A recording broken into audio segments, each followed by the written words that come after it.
Assalamualaikum warahmatullahi wabarakatuh. Di sini sebelum saya masuk ke materi, saya akan perkenalan nama-nama anggota kelompok. Yang pertama Siska, yang kedua Akila, yang ketiga Kemal. Ya, ini UTS tentang pengantaran ilmu hukum. Ya, materi yang kita kelompoknya dapat tentang perbedaan antara norma hukum dan norma lainnya. Ya, dan di sini yang saya dapat materinya saya di bagian kelompok tentang pengertian norma, pengertian menurut norma menurut para ahli, fungsi norma dalam kehidupan masyarakat.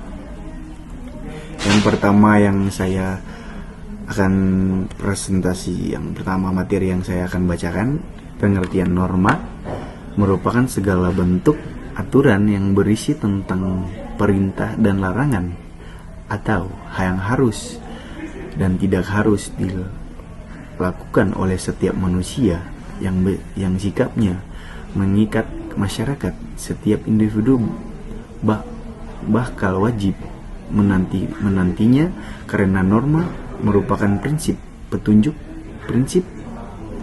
hidup, pedoman bagi setiap tingkah laku manusia. Dalam sebuah lingkungan masyarakat, pastinya kamu sudah nggak asing dengan kata norma. Norma berasal dari kata Belanda, yaitu norm, yang artinya pedoman, pokok kaidah atau patokan. Dalam arti lebih luas, norma adalah kaidah yang menjadi sebuah petunjuk, pedoman untuk seseorang dalam bertindak atau serta bertingkah laku dalam kehidupan di lingkungan masyarakat. Menurut Kamus Besar Bahasa Indonesia, norma adalah aturan atau ketentuan yang mengikat suatu warga atau kelompok dalam masyarakat, di mana dalam sebuah aturan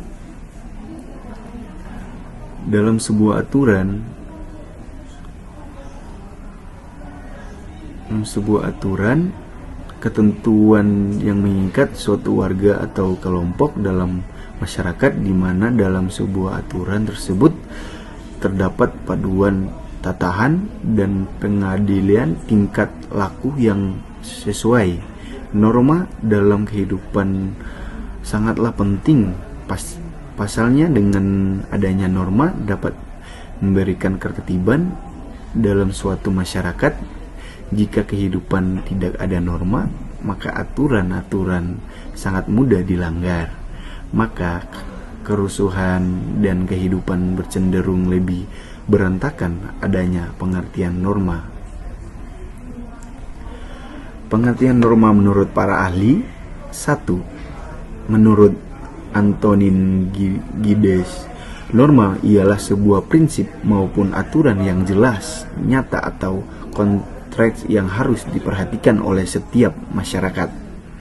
Menurut John J. Mastionis, norma merupakan segala aturan dan harapan masyarakat yang memandung segala perilaku anggota masyarakat. Menurut Rom dan Seldines, norma yaitu suatu rancangan yang ideal dari perilaku manusia yang memberikan batasan bagi suatu anggota masyarakat untuk mencapai tujuan kehidupan sejahtera. Menurut Haskell, norma yaitu sebuah perintah yang tidak personal dan antonim bagi setiap manusia. Itu menurut para ahli. Fungsi norma: petunjuk arah dan pedoman dalam bersikap dan bertindak. Sebagai pedoman norma diyakini kebenarannya. Dengan kata lain, norma meletakkan dalam mengarahkan perilaku manusia sesuai ketentuan yang telah disepakati bersama. Melalui norma ialah kita dapat mengetahui tentang yang harus yang dilakukan atau tidak harus dihindari. Norma sekaligus takut akan konsekuensi sanksi jika tidak yang melakukannya melanggar norma tersebut. 2. Mencegah benturan kepentingan dalam kehidupan masyarakat. Masyarakat di Indonesia berdiri atas beragam suku, bahasa, budaya, agama. Di dalam setiap beragam tersebut terdapat pula keberagaman karakter, watak, keinginan, selera, dan prinsip yang berbeda. Setiap orang ketentuan ingin agar kepentingannya didahulukan. Jika kepentingan masing-masing individu tersebut sejalan, tidak akan ada terjadinya benturan atau menimbulnya masalah. Namun, jika kepentingan tersebut berbeda, maka akan terjadi kebenturan kepentingannya satu sama yang lain, bisa memicu konflik.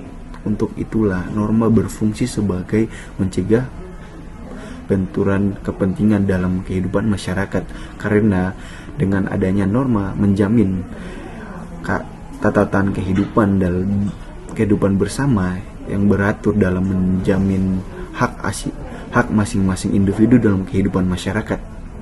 Yang ketiga, yang terakhir, perlindungan bagi keberadaan masyarakat. Tanpa adanya norma dapat terjadinya tidak harmonis rela antar individu. Norma memaksa seseorang untuk melaksanakan kewajiban terlebih dahulu.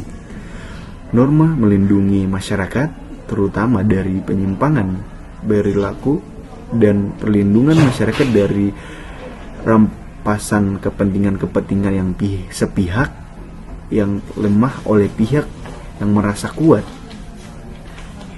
Yaitu pengertian dari norma. Ya, terima kasih. Itu dari materi yang dari saya sampaikan. Bila ada kekurangan, saya mohon maaf. Assalamualaikum warahmatullahi wabarakatuh. Assalamualaikum warahmatullahi wabarakatuh. Perkenalkan, nama saya Akila Bintan Karimul Putri dengan NIM 580, dan pada kesempatan kali ini saya akan menjelaskan mengenai norma sosial. Norma sosial yaitu memiliki pengertian bahwa norma-norma kelompok dan norma-norma sosial tidak akan timbul dengan sendirinya, tetapi akan terbentuk di dalam interaksi sosial antar individu di dalam kelompok sosial. Oleh karena itu, norma sosial merupakan interaksi dari kelompok. Maka nilai sosial yang sebenarnya ini sama dengan norma kelompok.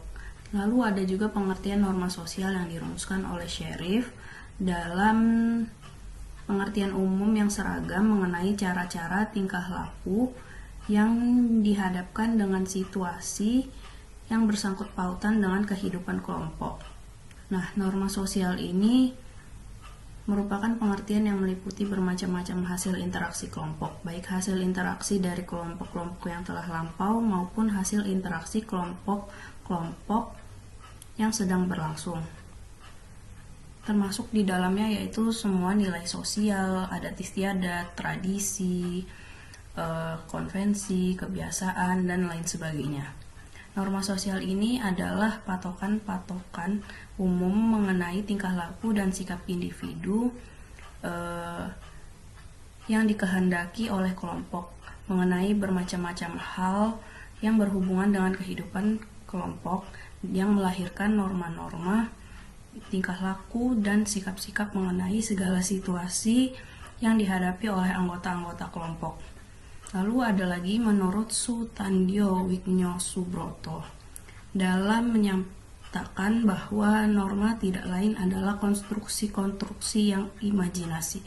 Artinya yaitu suatu konstruksi yang hanya ada karena dibayangkan di dalam pikiran-pikiran dan banyak dipengaruhi oleh daya kreatif mental. Namun, norma-norma ini sebagai keharusan yang bertujuan merealisasikan imajinasi mental ke wujud konkret di alam kenyataan haruslah memahami betul alam realita dan fakta. Sedangkan Surjono Sukanto menyatakan bahwa supaya hubungan antar manusia di dalam suatu masyarakat terlaksana sebagaimana yang diharapkan, maka dirumuskan norma-norma masyarakat. Mula-mula norma-norma tersebut terbentuk secara tidak sengaja. Namun, lama-kelamaan norma-norma tersebut dibuat secara sadar. Norma-norma yang ada di dalam masyarakat ini mempunyai kekuatan mengikat yang berbeda-beda. Ada norma yang lemah, yang sedang sampai yang terkuat daya ikatnya. Norma adalah patokan perilaku dalam suatu kelompok masyarakat tertentu. Norma disebut pula peraturan sosial yang menyangkut perilaku-perilaku yang pantas dilakukan.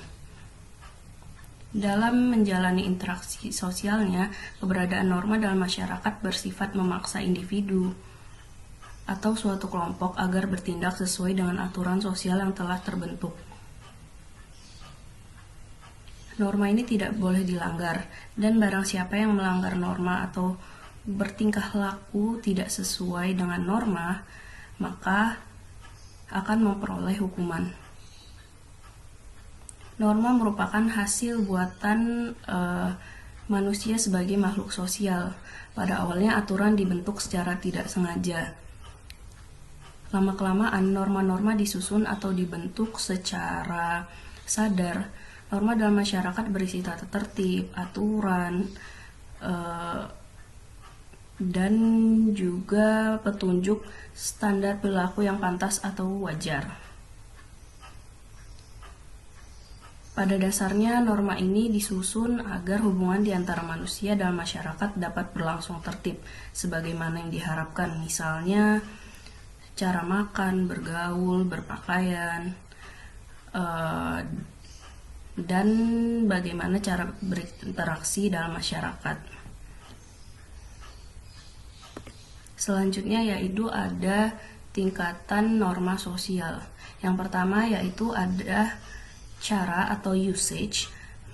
Cara adalah suatu bentuk perbuatan yang dilakukan individu dalam suatu masyarakat, tetapi tidak secara terus-menerus.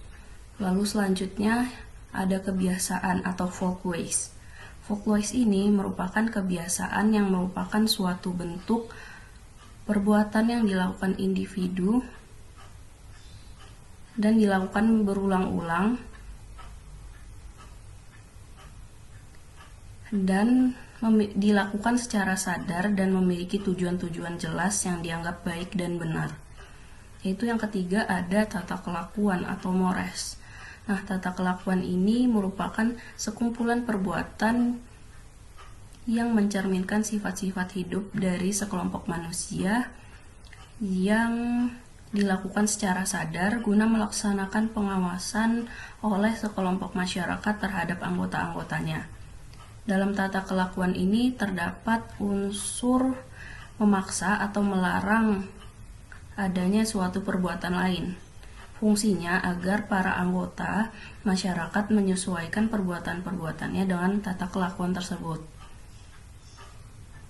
Fungsi tata kelakuan dalam masyarakat yaitu ada sebagai berikut. Yang pertama, memberikan batasan pada perilaku individu dalam masyarakat tertentu. Yang kedua yaitu mendorong seseorang agar sanggup menyesuaikan tindakan-tindakannya. Yang ketiga yaitu membentuk solidaritas antara anggota-anggota masyarakat dan sekaligus memberikan perlindungan terhadap keutuhan dan kerjasama antara anggota-anggota yang bergaul dalam masyarakat.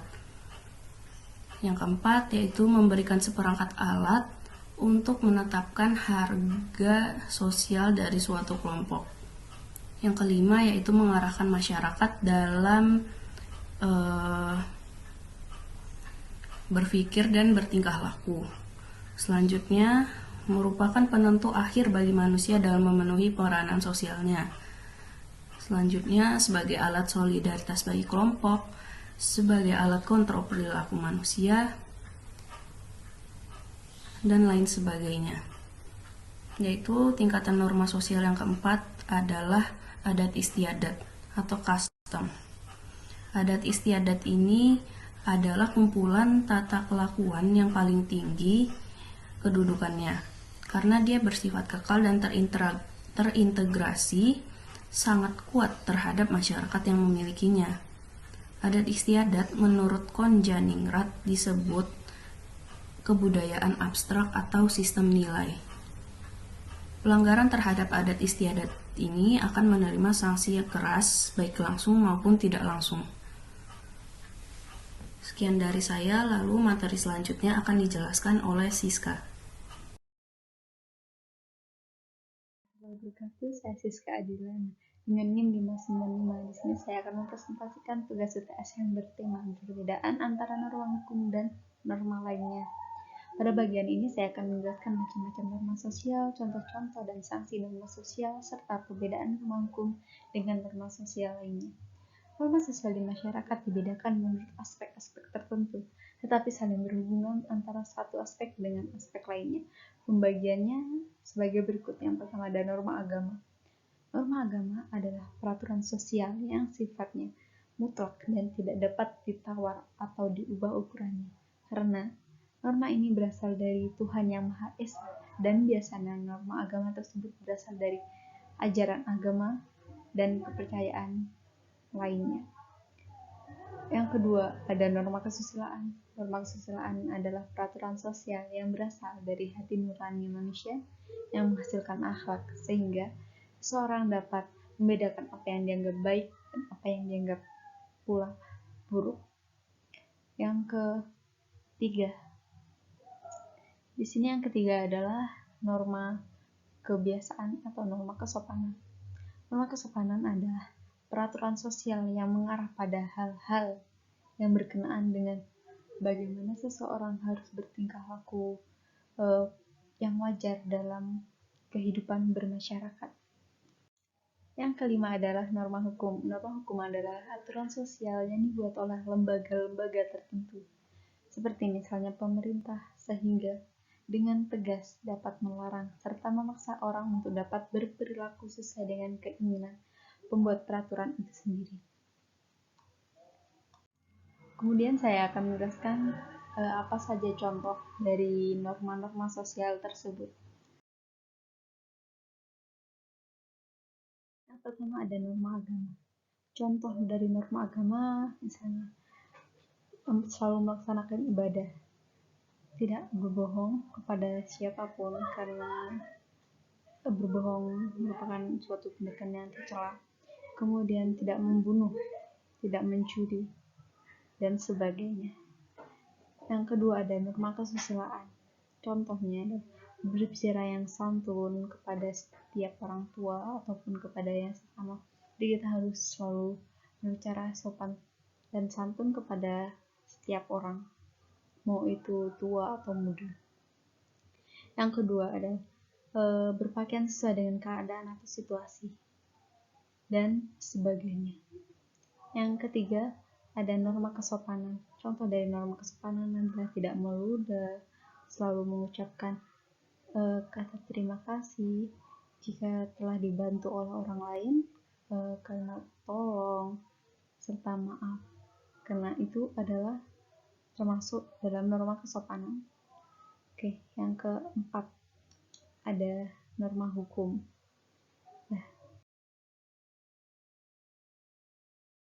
Di norma hukum ada 4. Yang pertama adalah hukum tertulis, hukum pidana, hukum perdata, dan hukum tidak tertulis. Hukum tertulis adalah aturan yang dibuat dalam bentuk tertulis, didasari oleh Pancasila. Maka contoh norma hukum tertulis adalah undang-undang, peraturan pemerintah, dan dokumen penting lainnya. Yang kedua, hukum pidana. Tujuan adanya norma ini adalah membatasi tingkah laku masyarakat agar tidak mengancam hak orang lain. Tentu saja, bagi pelanggar akan dihadapkan dengan sanksi.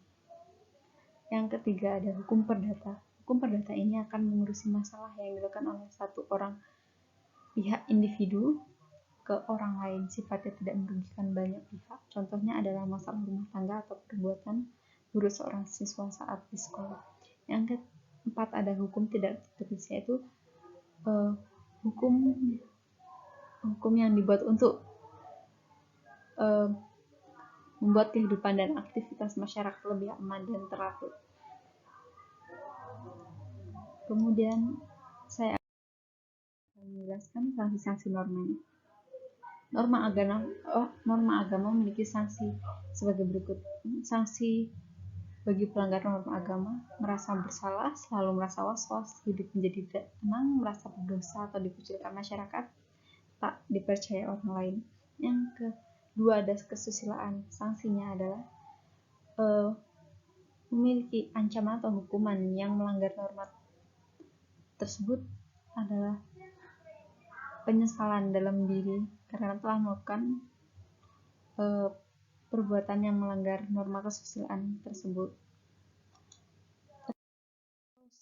Norma kesopanan jika dilanggar akan sanksinya itu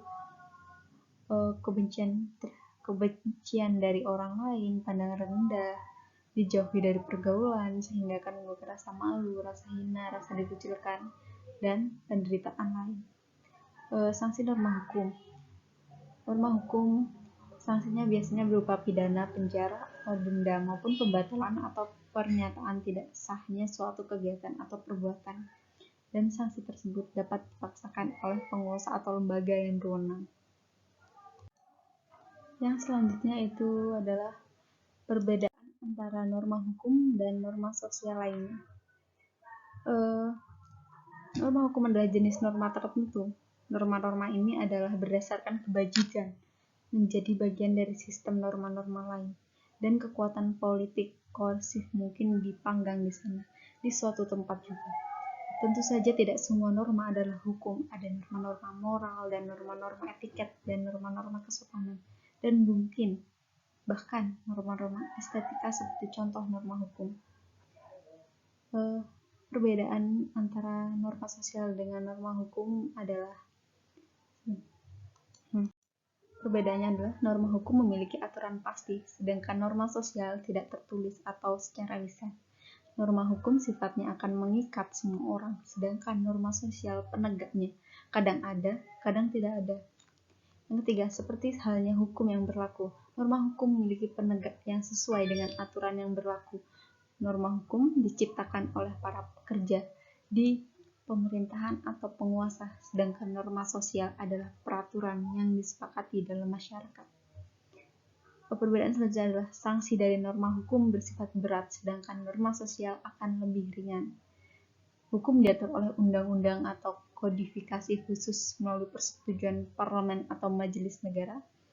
Norma di sisi lain adalah yang dipraktekkan dan dilakukan, disepakati, dan dikenal, diterima oleh masyarakat luas. Ini terkait dengan kebiasaan adat dan agama orang-orang tersebut, seperti sifat norma kesusilaan dalam hukum. Selanjutnya, perbedaan suatu norma hukum itu bersifat heteronom dalam arti bahwa norma hukum datangnya dari luar diri kita sendiri. Contohnya, dalam hal pembayaran pajak, kewajiban itu datangnya bukan dari kita, tapi dari negara, sehingga kita harus memenuhi kewajiban tersebut, senang atau tidak senang. Dan norma lainnya bersifat otonom dalam arti norma itu datangnya dari kita sendiri.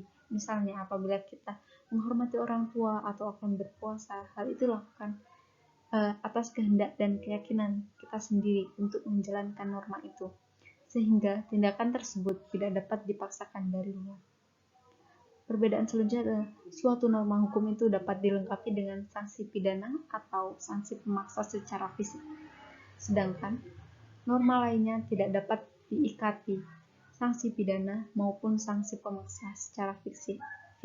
Contohnya, apabila seseorang melanggar norma hukum, misalnya menghilangkan nyawa orang lain, ia akan dituntut dan dipidana. Tetapi, bila seseorang melanggar norma lainnya, tidak dapat dituntut dan dipidana. Dalam norma hukum, sanksi pidana atau sanksi pemaksa itu dilaksanakan oleh aparat negara. Sedangkan terhadap pelanggaran norma-norma lainnya, sanksi itu datangnya dari kita sendiri. Misalnya adanya perasaan bersalah, berdosa, atau terhadap pelanggaran norma moral atau norma adat tertentu.